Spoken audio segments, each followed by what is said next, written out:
Colonel Sophia Qureshi पर अभद्र टिप्पणी करने के मामले में एमपी के कैबिनेट मिनिस्टर विजय शाह पर बुधवार की देर शाम को एफआईआर दर्ज हुई, लेकिन एफआईआर की जो भाषा है उसको लेकर सवाल उठ रहे हैं।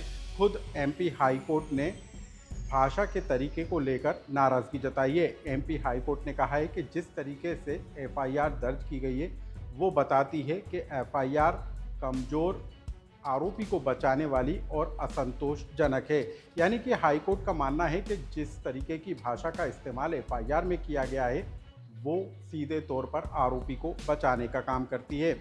अब हम आपको बता दें कि लोकमत के पास उस एफआईआर की कॉपी मौजूद है जिसको लेकर एमपी हाई कोर्ट ने नाराज़गी जताई है।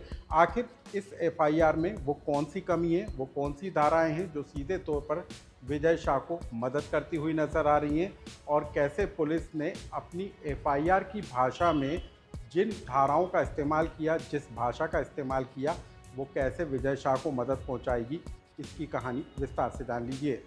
अभद्र टिप्पणी के मामले में मंत्री विजय शाह पर एफआईआर हुई, लेकिन एफआईआर के जो तरीके हैं उसको लेकर हाईकोर्ट नाराज़ है। हाईकोर्ट ने इस पूरे मामले में जो एफआईआर की भाषा है उसको लेकर सवाल खड़े किए हैं। हाईकोर्ट ने कहा है कि इस एफआईआर को प्रभावी बनाया जाए, लेकिन जिस तरीके से एफआईआर लिखी गई है उसमें साफ तौर पर ये जाहिर होता है कि आरोपी को बचाने की कोशिश की जा रही है, क्योंकि एफआईआर में जो भाषा का इस्तेमाल किया गया है उसमें कहीं ये स्पष्ट नहीं होता है कि किस मामले में किन तथ्यों के आधार पर ये एफआईआर दर्ज हुई है। सिर्फ उसमें लिखा गया है कि हाईकोर्ट के निर्देश पर ये एफआईआर दर्ज की जाती है, लेकिन हम आपको बताएंगे कि आखिर एफआईआर में कौन सी ऐसी भाषा है, कौन से ऐसी धाराएं हैं जिसको लेकर हाईकोर्ट भी नाराज़ है और असंतोष जता रहा है।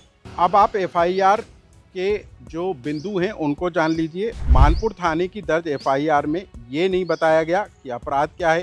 एफआईआर में मौजूद धारा BS 528 का लाभ दिए जाने का प्रावधान है, यानी कि ऊपरी अदालत में चुनौती देकर इसे रद्द कराया जा सकता है। पुलिस की दर्ज एफआईआर में आरोपी विजय शाह के नाम के आगे 2 बार श्री शब्द लिखा गया, जो पुलिस की निष्पक्षता पर सवाल उठाता है।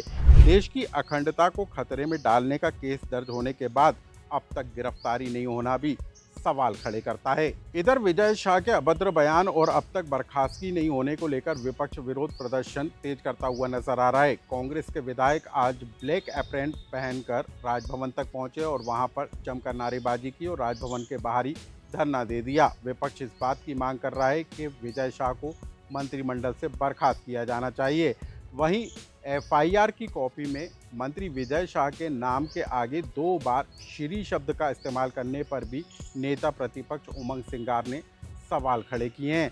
वहीं मुख्यमंत्री मोहन यादव का कहना है कि हाईकोर्ट के निर्देश पर जो निर्देश कोर्ट की तरफ से जारी किए जा रहे हैं उनका पालन सरकार की तरफ से किया जा रहा है। क्या कहना था इस पूरे मामले में मध्य प्रदेश के नेताओं का, उसे भी सुनिए। माननीय राज्यपाल महोदय से और उन्हें हमने कहा कि ये किसी कांग्रेस बीजेपी का मामला नहीं है, कि सेना के अधिकारी का अपमान है। तो सेना का अपमान यानी देश का अपमान। तो मैं समझता हूँ कि ये भारतीय जनता पार्टी जिस प्रकार से निरंकुश शासन चला रही है, हाई कोर्ट ने संज्ञान ले लिया, लेकिन अभी तक न गिरफ्तारी हुई न बर्खास्त हुए। मैं चाहते हैं कि हमने राज्यपाल जी को कहा कि तत्काल बर्खास्त करे, ये अधिकार है आपका, लेकिन राज्यपाल जी ने कहा कि मैं सरकार से बात करूंगा। तो मैं यही कहना चाहता हूं कि कोई सरकार नहीं सुनना चाह रही। एक सेना के अधिकारी का अपमान, एक महिला का अपमान। हम लोग राज्यपाल के बाहर धरने पे बैठ रहे हैं, तो इसीलिए बैठ रहे हैं कि जब तक ये यहाँ से बर्खास्त नहीं हो, जब तक हम लोग यहीं बैठे रहेंगे। एक तरफ भारतीय जनता पार्टी का मंत्री विजय शाह हमारे देश को अपमानित करने का काम करता है, देश की बेटियों को अपमानित करने का काम करता है, देश की सेना को अपमानित करने का काम करता है, देश की एकता और अखंडता को खंडित करने का काम करता है। ऐसे व्यक्ति पर कार्रवाई ना करते हुए, जो जन भावना है उन जन भावना का कदर ना करते हुए, सरकार विजय शाह को गिरफ्तार ना करते हुए कांग्रेस के विधायकों को गिरफ्तार करने का काम कर रही है। मैं समझता हूं ये कहीं ना कहीं लोकतंत्र को और जो जन भावना है उन जन भावना के विपरीत ये सरकार काम करने का काम कर रही है। कांग्रेस कितने ही नाटक कर ले, कांग्रेस को मालूम है कि सब जुडिशियली मामला है। जब न्यायालय के समक्ष सारा मसला है तो न्यायालय से बढ़ के तो वो नहीं हो गए। और जिस बात को लेके वो नाटक बता रहे हैं नेता प्रतिपक्ष पे भी मुकदमा था, वो इस्तीफा अपने नेता प्रतिपक्ष से मांग ले। न्यायालय का जब भी अपमान करने का मौका होगा, कांग्रेस कभी बाज नहीं आएगी। कांग्रेस अतीत में इलाहाबाद की घटना से याद करे कि इलाहाबाद हाईकोर्ट ने प्रधानमंत्री रहते हुए कांग्रेस की नेता श्रीमती इंदिरा गांधी के खिलाफ फैसला दिया। बदले में कांग्रेस ने आपातकाल लगवा दिया पूरे देश के लिए।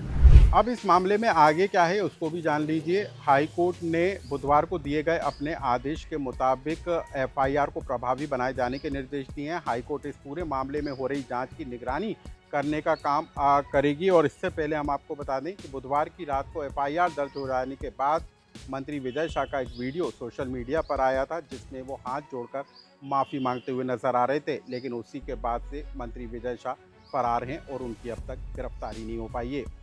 इस खबर से जुड़ा कोई सुझाव या कमेंट्स हो तो हमें कमेंट्स बॉक्स में लिखकर जरूर बताएं।